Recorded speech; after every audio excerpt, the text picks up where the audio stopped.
সেদিনের ওই ঘটনাটার পর রোদ্দুর কি আমাকে একবারও ফোন করেছিল? আজকে যাও বা ফোন করলো, তাও ল্যান্ডলাইনে। তার মানে তো আমাকে এটাই ধরে নিতে হবে, তাই না, যে আমাকে ইগনোর করছে। তাহলে আমি যাবো কেন? তুই ফোন করেছিলি? ফোনটা কি তুই করেছিলি? করিসনি তো?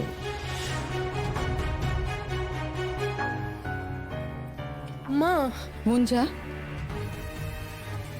আর তো কটা দিন মা, আমার কথাটা মেনে চল। আমি চাই না এর মধ্যে আর কোনো রকম ঝামেলা হোক। শোনো গুঞ্জা, আজকে তোমাকে যেতে হবেই। আমার কথা কিন্তু অন্যথা হবে না, বুঝতে পেরেছো? এটা তুমি স্পষ্ট জেনে রাখো। যা, গুঞ্জাকে কেঁদে ফেললো। কাঁদুক, যেতে ওকে হবেই আজকে। আর তোমরা এটা ভুলে যেও না, আমি কিন্তু ওর শত্রু নই।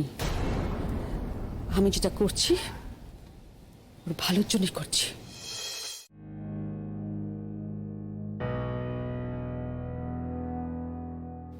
আসবে।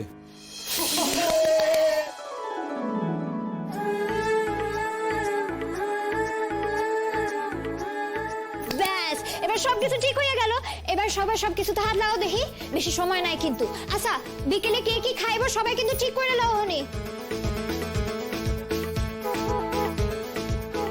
ও বাবা, কোথা কই?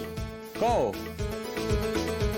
ও বড় বৌদি, বড় বৌদি তোমরা এখানে দাঁড়িয়ে থাকবে? কি হলো? এই যে হলো দাদা, বিকেলে কে কি খাইবো তুমি কিন্তু অহনি শুই না লও।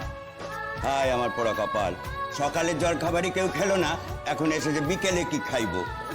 ও বড় বৌদি, আমি কই সারা সকালটাই জল খাবারগুলো আগলে বসে মাছি তাড়াবো? আরে বাবা দাঁড়া না, অত রাগারাগি করিস না তো। যাচ্ছে সবাই, দাঁড়া, এক্ষুনি যাচ্ছে। কেন, এখানেই দিয়ে দাও না। না গুলু, এখানে কোনো জল খাবার আসবে না। প্রত্যেককে খাবার টেবিলে গিয়ে খেতে হবে। যা যা না তুই, আমি যাচ্ছি। রোদ, তুই যে ফোনে কথা বললি, কে ফোন ধরলেন? গুঞ্জার মা। আমি বলছি কি, দেখ আজকে যে বাড়িতে একটা হই হই রই রই কাণ্ড হবে সে তো বোঝাই যাচ্ছে, কারণ ময়না দায়িত্ব নিয়েছে। তুই আজ সবকিছু ভুলে যা বাবা, আগের কথা আর কিছু মনে রাখিস না। বিকেলে ওরা যখন আসবেন না, সবার সঙ্গে হেসে কথা বলবি, কেমন? আর গুঞ্জার বাবা যখন আসবেন, তুই একটু এগিয়ে গিয়ে আপ্যায়ন করিস, ঠিক আছে?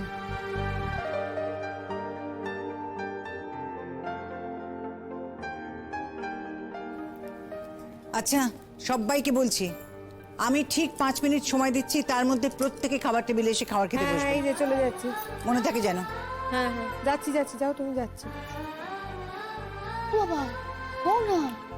ওফ, ও ময়না মা, ভাই কি কইতাছে দেখ, আজকার অনুষ্ঠানে হ্যাঁ নাকি কবিতা কইব? না না বাবা, কখনো না।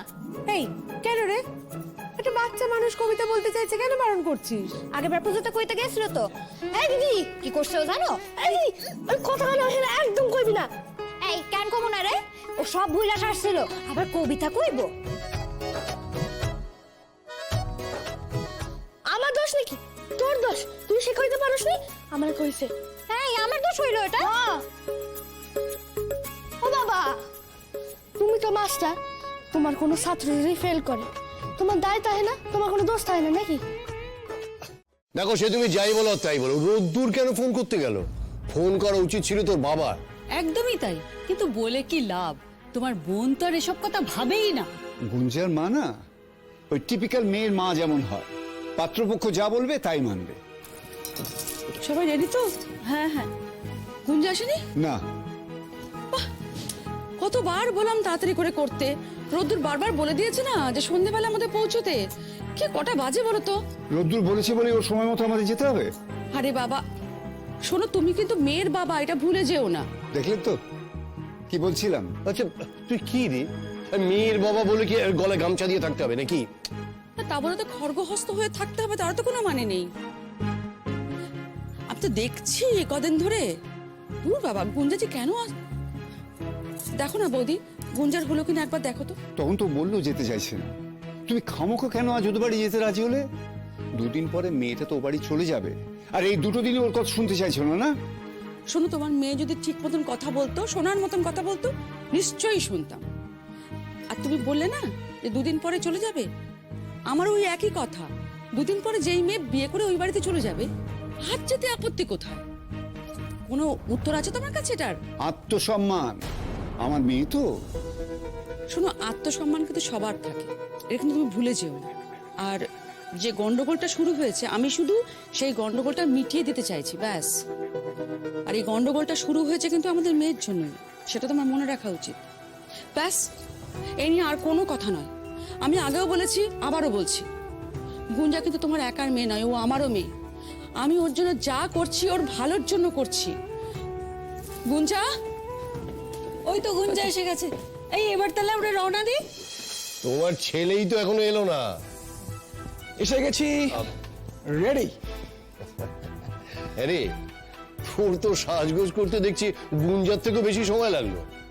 আর বলো না মামা, এতক্ষণ তো আয়নার সামনে দাঁড়িয়ে এই জামাটা পরছিল, ওই জামাটা পরছিল, মানে সে নানান কাণ্ড। আমি তো রীতিমতো জোর করে এখানে নিয়ে এলাম। এই আমি এখন যেটা পড়ে আছি সেটা কিন্তু গুঞ্জাই পছন্দ করে দিয়েছে। ওর পছন্দ আছে, মানতে হবে। হ্যাঁ, সে তো দেখতেই পাচ্ছি। চলো তাহলে যাওয়া যাক। শ্রেয়াস রেডি হয়নি এখনো। দেখ, আবার ও তোর মতো আয়নার সামনে দাঁড়িয়ে একবার এটা পড়ছে, একবার ওটা খুলছে। আরে বাবা, দাঁড়িয়ে না থেকে দেখ না ওর হলো কি না, ডেকে নিয়ে আয়। কোনো দরকার নেই। ও বোধহয় যেতেই চাইছে না। সেটাই তো স্বাভাবিক, যেভাবে ওকে অপমান করা হয়েছে। হ্যাঁ, সেই জন্য আমিও চাই না যে ও ওই বাড়িতে যাক। আমি যাবো।